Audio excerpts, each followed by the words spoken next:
Selamat pagi ya. Terima kasih banyak atas komentar ini. Karena apa? Dengan adanya komentar ini artinya fix konfirmasi bahwa Yesus dan Isa itu beda. Tolak pembangunan gereja. Membangun tempat ibadah harus ada izinnya. Shalom semuanya. Kita kembali untuk mereaction video-video TikTok lagi. Jadi pada video ini ada beberapa yang random. Ada juga yang memang saya ambil dari satu akun TikTok yang pengen saya juga untuk kita bersama-sama menontonnya.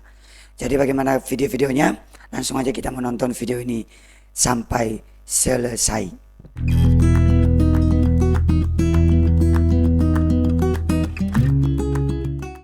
Gue posting makan di angkringan babi, makan di ramen babi, adalah yang komen, ih ngapain sih babi jadi bikin konten ada-ada aja. Lah, suka-suka gue, akun-akun gue mau gue kontenin apa kek, kenapa lu ribut? Ada lagi lah yang komen, ih pecinta babi haram. Lah yang haram mah lu, gue mah nonis, gue mah halal-halal aja makan tuh babi. Lah repot amat lu.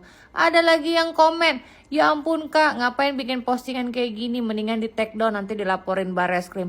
Apa urusannya Bareskrim sama konten gue? Aduh ya ampun, ada-ada aja, gak usah gitu-gitu amat lah. Kan gue ngonten gak pakai HP lu, makan gak pakai duit lu, ribet amat jadi orang, aduh say.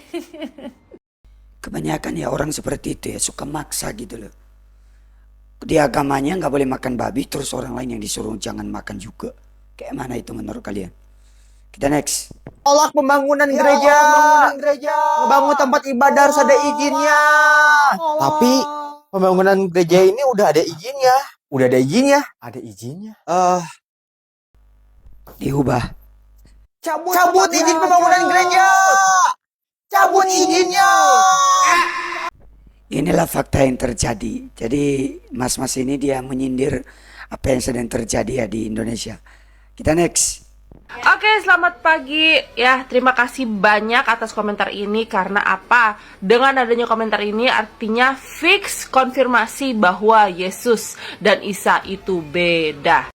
Ya, karena kalau emang Yesus dan Isa itu sama, masa iya Nabi sendiri dihina? Masa iya Nabi sendiri dihujat? Ya, berarti Yesus dan Isa itu beda. Dari dulu selalu membuat fitih banyak sekali kalau Yesus dan Isa itu beda. Ya, karena apa? Tempat lahirnya beda.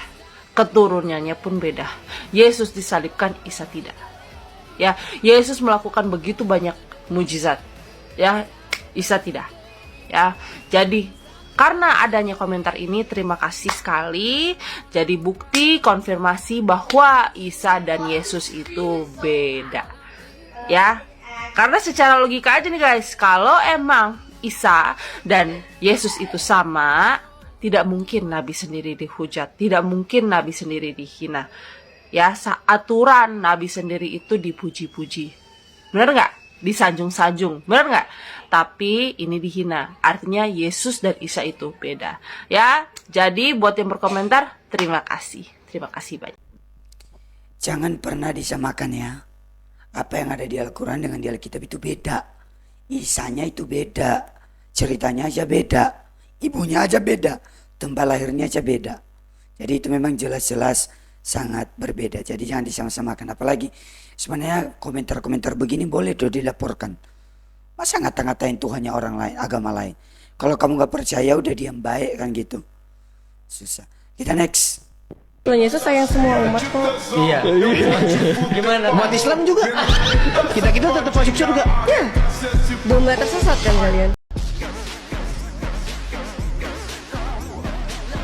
Domba tersesat ya. Kita next. Ini adalah sebuah sekolah Kristen Katolik. Namun uniknya hampir seluruh siswa dan siswi yang bersekolah di sekolah ini beragama Islam, guys.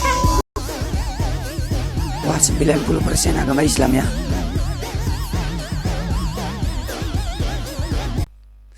Lumayan keren lah sekolah ini, luar biasa banget. Mari kita menonton, ada rentetan video dari Ibu Amanda Ruth. Tadi ada juga video sebelumnya, sekarang kita nonton ada sekitar 1-4 video.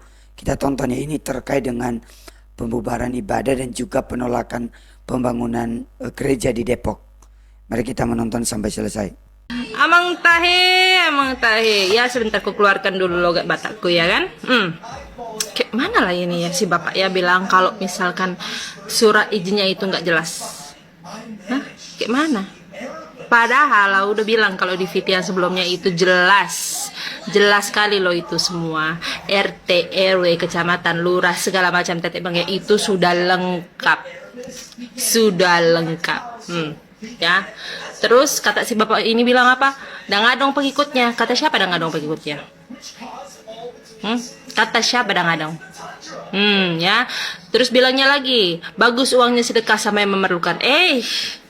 Kayak mana cerita? Jadi kalau misalkan bangun gereja itu nggak boleh, tapi kalau hepengnya mau, hepengnya mau. Amang tahe, amang tahe. Kayak mana guys? Kayak mana guys? Kalau modelan macam kayak gini kayak mana? Lucu kali lah. Gak bisa pikir ya, komen lah. Kayak mana lah kalau misalkan model-model kayak gini, kayak mana guys?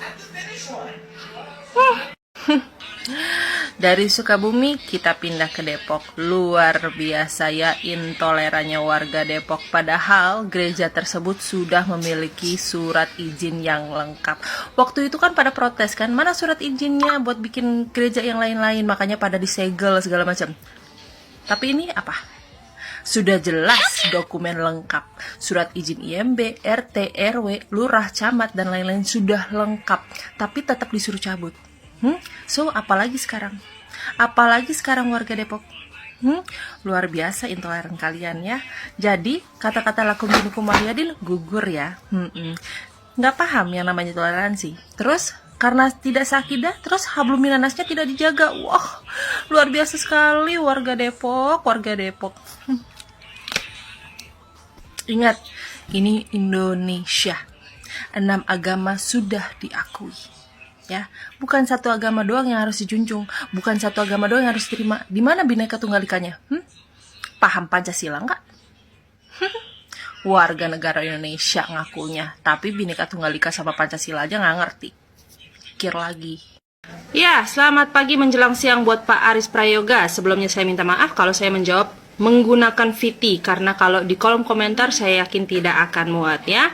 Nah, Bapak bilang kayaknya ada bau-bau memancing kekacauan. Mohon maaf Pak, tanpa saya harus memancing kekacauan, Indonesia sudah kacau ya, terutama Indonesia bagian barat sangat-sangat kacau dan sangat-sangat memprihatinkan. Tidak paham apa yang namanya toleransi, tidak paham Bhinneka Tunggal Ika, tidak paham Pancasila. Ya, selama ini selalu mengeluh di mana surat izinnya.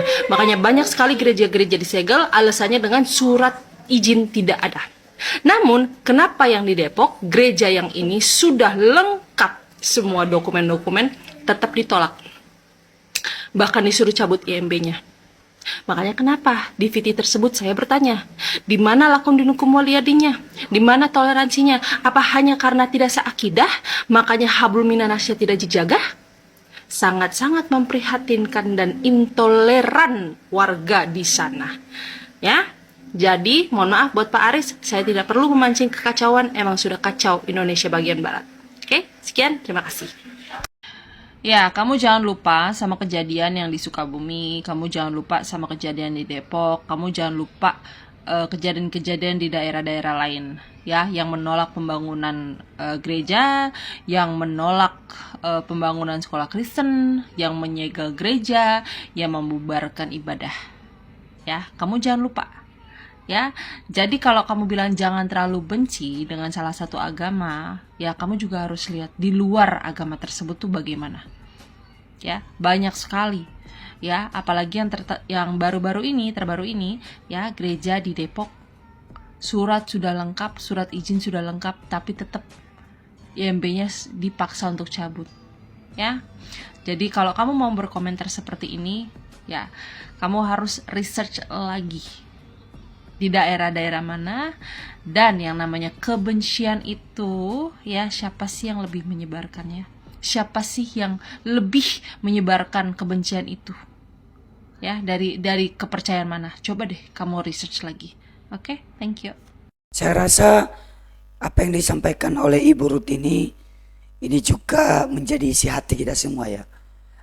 dalam menjawab pertanyaan-pertanyaan mereka itulah mereka memberikan suatu komentar yang sebenarnya sangat bertentangan dengan apa yang seharusnya.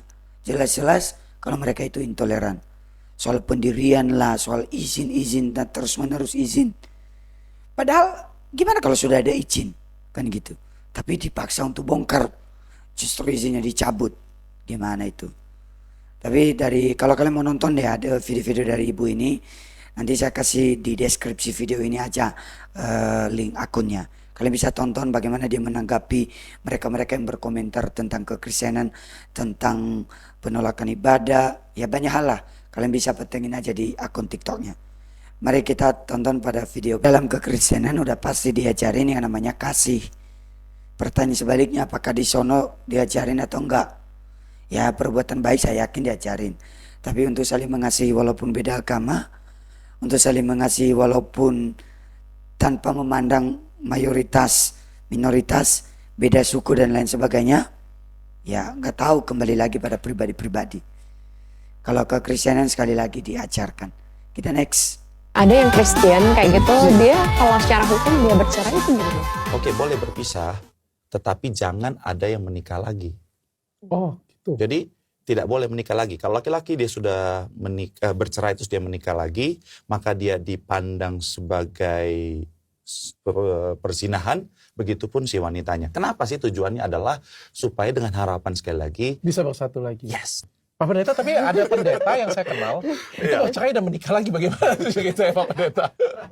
Balik lagi ya, bahwa Tuhan membenci perceraian, tetapi Tuhan mengasihi setiap orang. Artinya gini, kayak Tuhan membenci dosa, tapi Tuhan mengasihi orangnya. Jadi Tuhan tetap punya tangan yang terbuka untuk kepada siapapun yang pernah lakukan kesalahan ataupun kekeliruan. Nggak paham saya Pak Pendeta. Artinya gini, kan itu tadi ya, balik lagi. Ada orang kan bicara tentang perceraian sesuatu yang dibenci Tuhan. Artinya bicara tentang dosa. Nah, Tuhan benci dosanya, tapi Tuhan mengasihi orangnya. Kan tadi Brother Richard tanya, bagaimana dengan orang yang melakukan perceraian? Iya, bahkan ini seorang pendeta yang melakukan hal tersebut gitu kan. Ya, Tuhan membenci tindakannya, tapi Tuhan tetap mengasihi orangnya. Tetap dikasihi. Bahkan ada orang yang sudah healing, dia balik lagi, boleh. Nyindir ya. Kali aja kesempatan, kali aja. Kemarin saya udah bawa-bawa. Prinsipnya gini ya, Tuhan tidak suka yang namanya perceraian. Tuhan tidak menginginkan yang namanya perceraian. Dan Tuhan tidak menghalalkan lah, kalau bahasa umum, yang namanya perceraian itu. Tentu Tuhan membenci yang namanya perceraian. Dalam kekristenan orang Kristen tidak boleh bercerai. Dan yang sudah bercerai tidak boleh menikah lagi. Tapi terkadang dalam hal tertentu Tuhan mengizinkan. Tapi untuk membahas hal ini memang ya udah agak jauh lagi lah. Tapi intinya itu Tuhan tidak pernah menginginkan orang Kristen itu untuk bercerai. Makanya pasti ada konsekuensi dari perceraian itu. Kalau dalam Kristen hukumnya lah itulah. Karena bercerai ya pasti melanggar hukum Tuhan, berdosa. Maka pasti ada konsekuensi dari tindakan itu. Ya kalau ada orang Kristen atau pendeta yang kembali menikah lagi, ya sebenarnya Tuhan tetap mengasihi dia. Tapi ada satu kalimat yang mungkin saya tambahkan, Tuhan mengasihi dia kalau dia kembali kepada Tuhan. Tuhan memang mengasihi dia, dan Tuhan mengasihi dia kembali kepada Tuhan, dan Tuhan mengulurkan tangannya kalau dia kembali ke jalan yang benar. Ya prinsipnya kasih Tuhan itu luar biasa bagi orang yang percaya kepadanya. Dan Tuhan juga membenci yang namanya dosa. Bagaimana menurut kalian? Silakan berkomentar. Baik teman-teman, demikian aja video kita kali ini. Kalau kalian suka dengan video ini, silakan berikan komentar kalian, like video ini, dan share juga sebanyak-banyaknya kepada siapapun, supaya banyak orang yang menonton video-video dari channel Yata Official. Sampai jumpa kembali pada video berikutnya. Tuhan Yesus memberkati kita semua. Shalom.